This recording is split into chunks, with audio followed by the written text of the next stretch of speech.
everyone, welcome back. Today I'm going to talk to you a little bit more about the shadowbox punch board and how to customize the size. On the board you have different sizes of boxes, and I'm going to show you those finished and what they hold so that you can kind of get an idea of what we're talking about. And it gives you the size and the amount, then the size of the paper that you need to cut.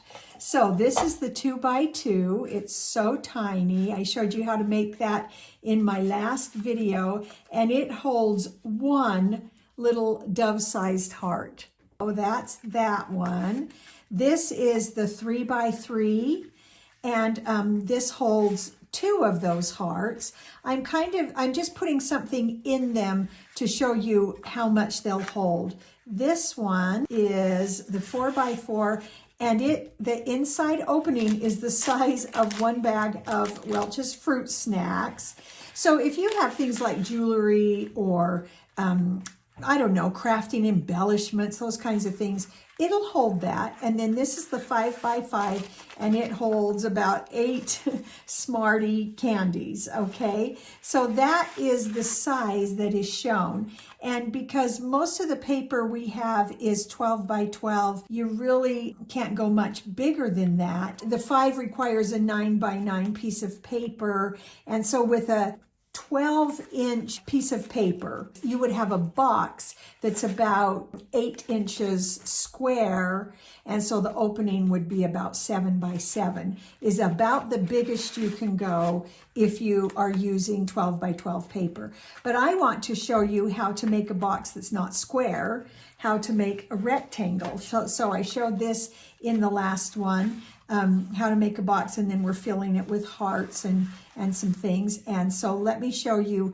how to kind of customize that box size. So what I'm going to use is just a Hershey's chocolate bar to show you how you go about figuring out the size of the paper that you need with your shadowbox punch board.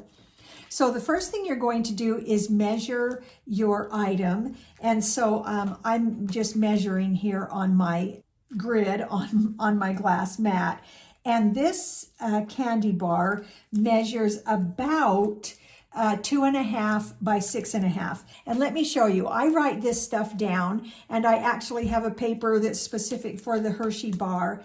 But I'm going to show you this so that you can basically figure out the box size for almost anything, and thereby the paper you need. So I'm going to add an inch all the way around. My candy bar is 2.5 by 6.5. I'm going to add an inch to both of those measurements. So I end up with 3.5 by 7.5, and that's going to take into account the edges that are a 1/2 inch on all of the boxes. Then to figure out my paper size, I need to add 4 inches to both of those measurements.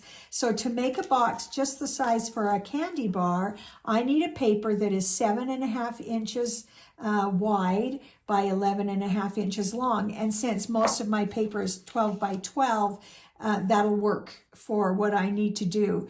If you're using 8.5 by 11, you're not going to have quite enough. You'd probably have enough if you fold in the paper edges. Let's go through. This is my 7.5 by 11 that I'm going to use for the box. So whatever is the length of your box, that's how much you need for your wraparound. So I cut the wraparound at 7.5, but I left it at 12. So here's the punch board, and it comes with this scoring tool on the back. But we're just going to go through it because this is actually a really quick make. And I'll give you a few tips. So you see my paper is too long. So I'm going to go ahead and score where I can. And then I'm going to flip and just make those score lines match up. Let's go ahead and do the other long side. And then we'll flip and continue those lines. And then we're going to do the last side. So you need to make sure that your paper is scored on all 4 sides, and you're going to do all 4 scores. You're going to turn your punch board around. I'm going to do them on the short side And I have a reason for that. I'm going to put it in, punch it, slide it some more, make sure it's all the way, and punch it again. Then I'm going to flip, on the same side, the same end, I'm going to do the double punch again. To flip the page to the opposite end and do my double punch so that I can get that all lined up, and then flip, and then punch, and punch again. Your funny little ends should be opposite each other like that. Now you can go through and reinforce those scores. Now, this is important. You need to make sure you have reinforced your score lines, because when it comes time to put it together, if you haven't, it gets really, a little bit unwieldy trying to get the whole thing to go together like it should. So I'm just going to reinforce all of my folds. I'm going to work on my short sides first. I think it's easier to do it that way. So what I'm going to do, I've got 4 folds, but I'm going to just fold that in half so it matches that last fold, and the score is already there, so it's not going to be tricky or anything. And then I'm going to put glue underneath there. And then I'm going to fold the whole thing in and really kind of get that down. Let's get my magnets going here. And I have a glue that it dries pretty fast. So fold it in until you come to that last score line. Put glue below the line. And you don't want to go any wider than that 1/2 inch. Fold it over and push that down, and then get your... Now we're going to go to the long sides. We're going to do the same thing. Fold it like this to it so it's to the last line. Put your glue in and fold it over. It folds nice and flat. I'm going to bring my sleeve, and I'm just going to do one thing on the sleeve side here. I'm just going to do this tab right there. Just the one tab, and my paper's too big, so I'm going to score, flip, and score. And just get that tab folded in. I'll show you what to do next with the sleeve. Okay, back to the box. The box is done. So now you're going to flip up your long edges like this so that they're square. And then, sometimes you have to finagle just a little. We're going to start flipping that small end, and then get your long end under the corner, just like that. You kind of bend them down, bring it up, slide it in. See how easy that is? If you've done it correctly, it will be super easy. See how easy that is?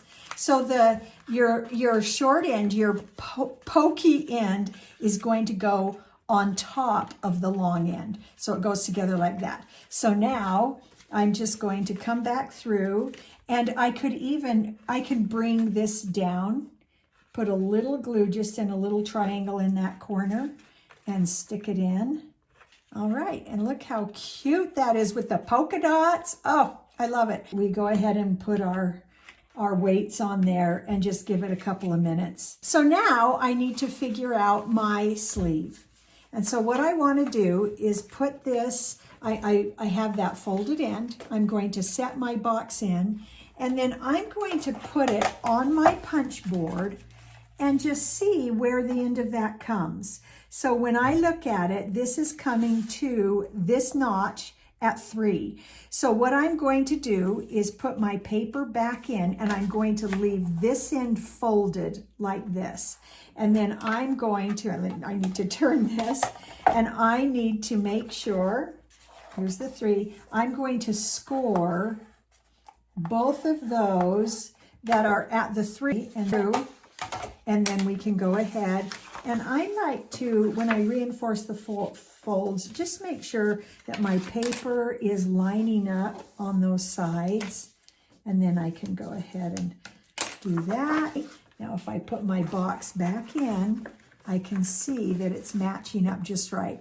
Now, I need another couple of folds here, and this is going to overlap. So what I'm going to do is look at it again, and I'm seeing, okay, I'm back at that 3 and 3, rest of the score, and make that meet up. Now, when I stick my box in, I have my sleeve like this. So it doesn't come all the way to the edge like that sleeve does, because I just don't have enough paper because it's a 12 by 12. But I don't mind that at all. So now what I'm going to do, I'm just going to leave it there, and I am going to come in quite a way, fold that over, and I can even take it out. This will also go flat, so I could go ahead and flatten that out and then really get that edge glued down.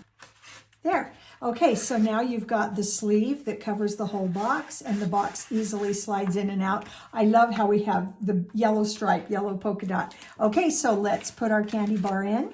See, that just fits so nicely and slides closed like that. So that is how you customize your box size. So you measure your item, give it a little bit of space, add an inch to both of the measurements, then add 4 inches. That will tell you what size of paper you need. And then for the sleeve, whatever is the height of the box, and then just cut it, and then use the box itself to measure that through. So I hope you enjoyed that. Here's a look at a bunch of the boxes. Here's another one I made that I customized. When I was first trying to do the candy bar, I didn't measure right, but I realized I have a box that's the right size for a couple of packages of fruit snacks, or, you know, something else is going to fit in there, and it's going to be just fine. So you can create so many cute boxes. There are so many things that you can do with these, and I'm just so excited to have gotten this punch board. And so I will put a link for it below down in Amazon. I'll get this all decorated up. So I hope that was helpful for you in customizing your box sizes. I actually keep a paper where when I've measured something and figured it out, I just keep it with my punch board so that if I use that same item again, I already have the measurements. But it's so easy to do, so easy to figure out and customize. And so I hope you'll use your creativity and maybe do something nice, create a fun gift for someone you love, or someone who's feeling down and could really use a lift because things are wacky right now. And remember, people are always more important than things. And have a wonderful day. See you next time.